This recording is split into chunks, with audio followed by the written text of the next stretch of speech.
Lecture में बच्चों हमने बायोटिक और नॉन बायोटिक के बारे में बताया था, उसके बारे में डिस्कस किया। अब हम लोग रिन्यूएबिलिटी के आधार पे भी नेचुरल रिसोर्सेज को दो भागों में बांटते हैं।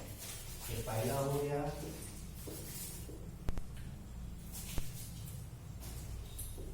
रिन्यूएबल, दूसरा हो गया नॉन रिन्यूएबल।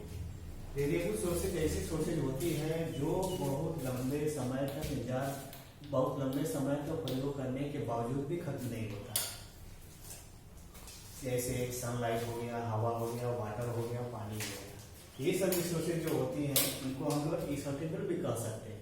कुछ ऐसे भी रिसोर्सेज होती हैं जो लंबे समय तक यूज करने के बाद वो खत्म हो जाते हैं, लेकिन फिर उनको हम लोग रीजनरेट भी कर लेते हैं। जैसे हो गया प्लांट हो गया, एनिमल हो गया, ह्यूमन्स हो गया, ये सब रिसोर्सेज जो है बायोटिक भी कहे जाते हैं। अब हम लोग चर्चा करेंगे non renewable resources. Non renewable resources ऐसे रिसोर्सेज होते हैं जो प्रयोग करने के बाद लंबे समय के बाद ये खत्म हो जाते हैं। इनका फिर दोबारा हम लोग रिजनरेट भी नहीं कर सकते हैं, नहीं रिप्रोड्यूस कर सकते हैं। जैसे पेट्रोलियम पदार्थ हो गया, कोयला हो गया, ये सब चीजें रिन्यूएबल रिसोर्सेज होती है। आज जो है दुनिया इसी रिसोर्सेज के पीछे भाग बढ़ रही है, जिससे हमें इन्हीं रिसोर्सेज से फ्यूल की भी प्राप्ति होती है और फ्यूल प्राप्ति होती है, जिससे हमारा देश का जो है ना बैकबोन इसी पे डिपेंड करता है। धीरे धीरे ना रिसोर्सेज जो है ना खत्म होती जा रही है। अब हम लोग ये रिसोर्सेज को छोड़ के दूसरा अल्टरनेटिव रिसोर्सेज का हम लोग ध्यान दे रहे हैं, उसका भी यूज करने के लिए बात हम लोग कर रहे हैं। हमेशा इसी रिसोर्सेज पे जो है दुनिया दौड़ती रहती है और अपना काम करती रहती है। अब हम लोग कुछ और भी रिसोर्सेज के बारे में चर्चा करेंगे। जैसे हो गया पोटेंशियल। पोटेंशियल रिसोर्सेज एक ऐसी रिसोर्सेज होती है जो किसी भी क्षेत्र में फ्यूचर के लिए जो है ना भविष्य के लिए प्राप्त की जाती है। इस टाइप के रिसोर्सेज को जो है ना देश जो है ना डिपेंड करता है, पोटेंशियल के रूप में प्राप्त करने की कोशिश करता है। लेकिन आजकल इन रिसोर्सेज का प्रयोग जो है ना बहुत तरह रूप में हो रहा है, लेकिन ये चीज हमारे फ्यूचर में भाग लेते हैं, फ्यूचर हमारे यूज में आते हैं। लेकिन ऐसे भी देश हैं जो इन रिसोर्सेज की भारी कमी है, उनके पास सभी रिसोर्सेज होने के बावजूद भी अफ्रीका महादेश को डार्क कॉन्टिनेंट कहा जाता है, क्योंकि वहां पे वाटरफॉल नदियां बहुत सारी है, लेकिन उस नदियों से वाटरफॉल से हाइड्रो इलेक्ट्रिसिटी का प्रयोग नहीं हो पा रहा है, जिसके कारण वो देश आज भी पिछड़ा हुआ है, आज भी सभी रिसोर्सेज होने के बावजूद भी डार्क में रहता है।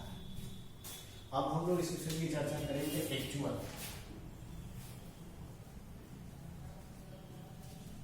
Actual resources. ये एक टाइप की ऐसी रिसोर्सेज है जिसमें एक्चुअल यानी क्वांटिटी के मात्रा पे, क्वालिटी के मात्रा पे इसका हम लोग प्रयोग करते हैं।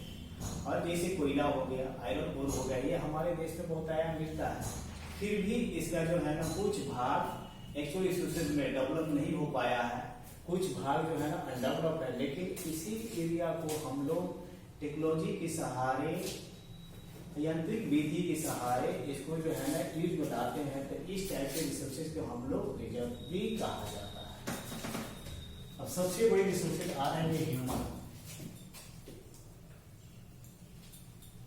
Human resources.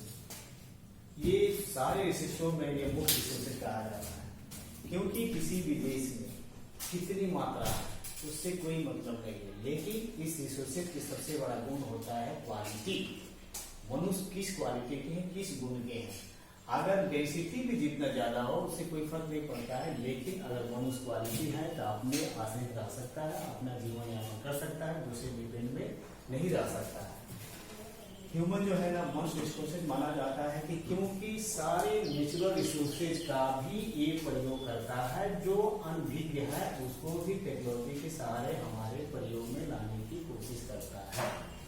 ये ह्यूमन डेवलपमेंट इसी रिसोर्सेज पे डेवलपमेंट डिपेंड है। देश का भी डेवलपमेंट इसी ह्यूमन रिसोर्सेज पे डिपेंड है। जैसे जापान में बहुत सारी रिसोर्सों की कमी होने के बावजूद भी वहां में ह्यूमन स्किल डेवलप होने से देश जो है ना विकसित देश की कंट्री में आता है, क्योंकि वहाँ का मनुष्य जो है ना काफी डेवलप है, स्किल डेवलप है। वहाँ पे हर तरह की यांत्रिक टेक्नोलॉजी का प्रयोग करते हुए वो अपने देश को बढ़ाने की कोशिश करते हैं।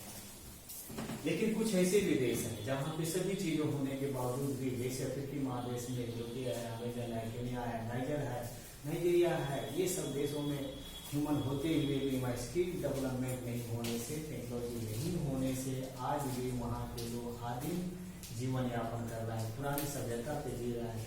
सभी नए नए चीजों की यहाँ पूरी नहीं हो पा रही, क्योंकि मनुष्य वहाँ के एजुकेशन की बहुत कमी है, पढ़ाई लिखाई भी बहुत पुअर है, वहाँ का टेक्नोलॉजी भी नहीं है, मेडिकल भी नहीं है, कोई चीज पर्याप्त मात्रा में न होने से वहाँ का रिसोर्सेज का जेब कटने पड़ा हुआ है, जिसके कारण दूसरे कंट्री के लोग आज उस रिसोर्सेज का दोहन करते हैं, यूटिलाइज करते हैं और अपने देशों में ले जाते हैं। इसीलिए मनुष्य को स्किल डेवलपमेंट होना, टेक्नोलॉजी पे आश्रित होना, टेक्नोलॉजी का प्रयोग करना ही किसी देश का डेवलपमेंट होता है, या वो देश आगे बढ़ सकता है और मनुष्य भी अपने आप को आगे रख सकता है, अपने फ्यूचर के लिए बहुत सारे योगदान दे सकता है।